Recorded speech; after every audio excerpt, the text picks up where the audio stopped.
एक समय की बात है जब दो राक्षस शुंभ और निशुंभ अपनी शक्ति और अहंकार के कारण तीनों लोगों को परेशान करने लगे। वे इतने शक्तिशाली हो गए थे कि देवताओं ने भी हार मान ली और उनके आतंक से त्रस्त होकर भगवान विष्णु और भगवान शिव के पास सहायता के लिए गए। लेकिन राक्षसों को हराने के लिए महाशक्ति की आवश्यकता थी।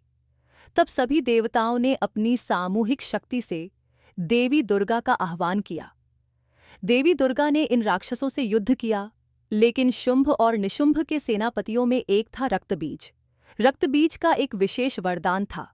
जब भी उसकी एक बूंद रक्त धरती पर गिरती तो उसी स्थान पर एक नया रक्तबीज पैदा हो जाता। इस वरदान के कारण रक्तबीज को मारना असंभव हो गया था, क्योंकि उसके रक्त की हर बूंद से नए नए रक्तबीज उत्पन्न हो जाते थे। जब देवी दुर्गा ने देखा कि रक्तबीज को मारना कठिन हो रहा है, तो उनके अंदर से एक अत्यंत उग्र और भयानक रूप प्रकट हुआ। यह रूप था मां काली का। मां काली का रूप अत्यंत भयंकर था। उनकी काली कांति, गले में खोपड़ियों की माला और हाथों में अस्त्र शस्त्र थे। उनकी जिह्वा बाहर निकली हुई थी और उनकी आंखों में क्रोध की ज्वाला थी। मां काली ने रक्तबीज का संहार करने का निश्चय किया।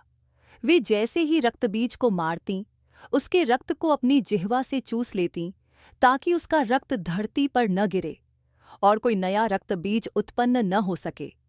इस प्रकार मां काली ने रक्तबीज को पूरी तरह समाप्त कर दिया और शुंभ निशुंभ का अंत भी किया।